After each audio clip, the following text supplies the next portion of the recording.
Hey guys, so now we're going to talk about somewhat of a controversial topic, fasting. So it's been around long enough in our culture in the last 20 years that a lot of doctors, a lot of people are seeing the absolute benefits of it. So we're just going to throw it out there because we hear about intermittent fasting all the time. So it's a very popular term that we use. Intermittent fasting is basically just going a little longer before you eat. So a lot of people will just skip breakfast, maybe start at like 10 o'clock or noon and go till like 8 o'clock. So that's like your eating window would be from 10 to 8, 12 to 8, or even shorter, whatever you choose to do. So the key with fasting is at the end of the day, making sure that you've consumed your macros, you consume the calories that you need to get. There is some internal things that happen when you fast where your body starts breaking down cells to get nutrition. It goes after the bad cells, which is fantastic. The parasites, the viruses, the bacteria, precancerous cells, all that stuff we don't want in our bodies starts breaking that down. So that's great. It also is going to get some calories from that too. So at the end of the day, you don't necessarily need to eat as many calories as if you're eating for the whole day.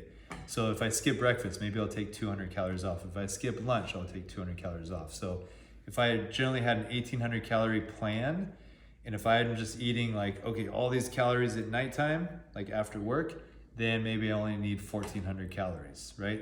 So still get your protein, get those good fats, those building blocks. And so the key with fasting is how to do it and feel great. You don't want to just suffer through your day, have it affect your work, have it affect your relationships with people. So electrolytes is the number one thing you need to do. When you have low insulin from fasting, your fat burning goes way up, testosterone, growth hormone, that protects your muscles and increases that fat burning. But you're gonna be peeing out more electrolytes when your insulin's lower too, and people will drink more water and then you just feel really depleted, right? So we need to just give your body those electrolytes. So what I do, I'll just get a 2-liter bottle here. I do glass for two reasons. One, because I don't want plastic in my body.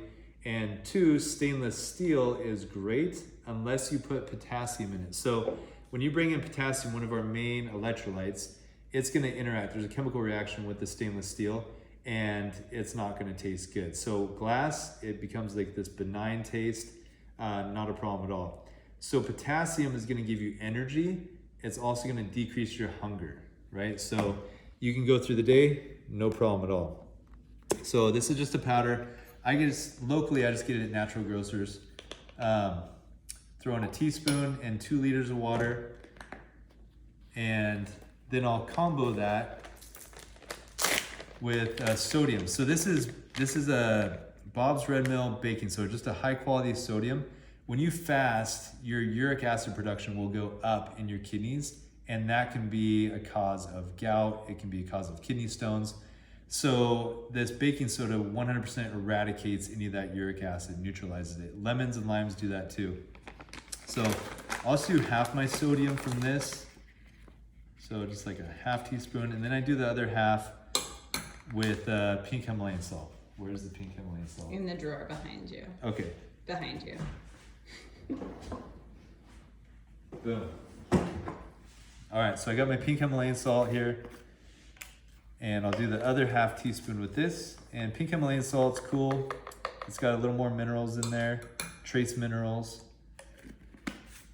and then magnesium. So I'll take magnesium. This is a citrate, column brand, just plain, and it has a little bit of a citrusy taste. And the thing with magnesium is it's somewhat of a laxative. Like it'll pull water into your intestines. So if you're stopped up and you need things moving a little better, like this is a great way, a healthy way to get it going. Magnesium, it helps with 300 different enzymatic processes in your body.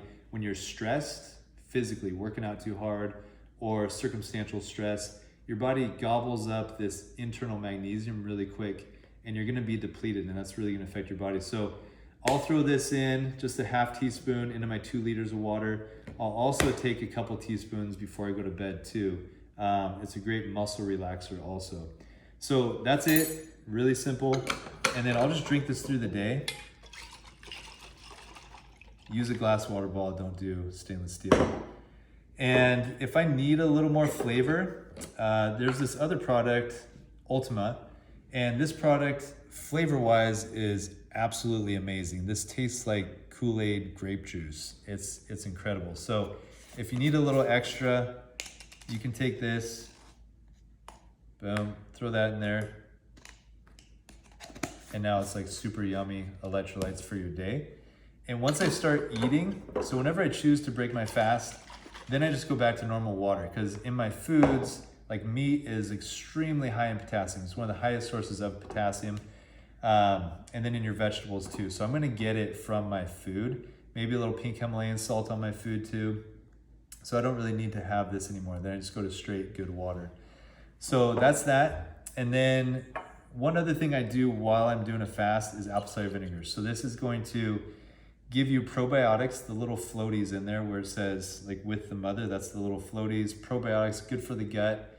It's also gonna give you a ton of enzymes for healing your body too. So when we eat, our pancreas, our liver, our gallbladder, we have all these enzymes that just go out and break down the foods. So if we are fasting, our pool of enzymes will increase in those organs, and then they can go out and heal more. And this is just gonna supplement our body even more with more enzymes. Also helps with insulin levels, all sorts of great stuff. So I'll do like 1 ounce of apple cider vinegar in the morning with my water. And then I also throw in just 1/8 of a teaspoon of this baking soda. So just a small amount. Throw it into there. It makes it fizzy, almost makes it taste good. And this also, again, will help with the uric acid, but also protects your teeth. If you're doing this on a regular basis, your dentist might get mad at you. Same thing with lemon. So the baking soda neutralizes that acid on your teeth and helps it out quite a bit. So the fasting, really quickly, the benefits are gonna be tons of internal benefits, right? You can argue on like, hey, what's the best way to lose this body fat, to change our body fat composition? But at the end of the day, when you look at the studies in regards to longevity and just healing of your body, reducing inflammation, your inflammation will just drop quickly. There's tons of benefits. So noradrenaline, adrenaline, that's more of those fat burning hormones, and that's going to give you energy also. And things that you can do that won't break a fast is coffee, right? So if you're in the morning, you wake up, I need a little bit of coffee, and I'm gonna go do my cardio. That's pretty traditional. And fats, so like this Kerrygold butter here, or MCT oil, which is essentially mostly coconut oil, these fats will not break a fast. So you can have these. Cream in your coffee is essentially butter minus the liquid, right? And so you put this into your coffee, the tablespoon or two, get one of those little frothers, and then you can drink that coffee, and now that coffee is gonna be more satiating. You're gonna have more energy through that fasting time. And again, whenever you decide to break it, go for it. And again, just make sure you're getting your calories at the end of the day. So if you go too long, too low calories, your metabolism, your thyroid will slow down. During it, it'll go up. But again, if you're not eating what you need to eat while you're fasting, that's where you see the problems. Fats are critical for your hormones, testosterone, 100%. So make sure you're getting some of those in there, whether it's during your fast in your coffee or afterwards when you're eating. And I think that's good 101 on fasting. Enjoy.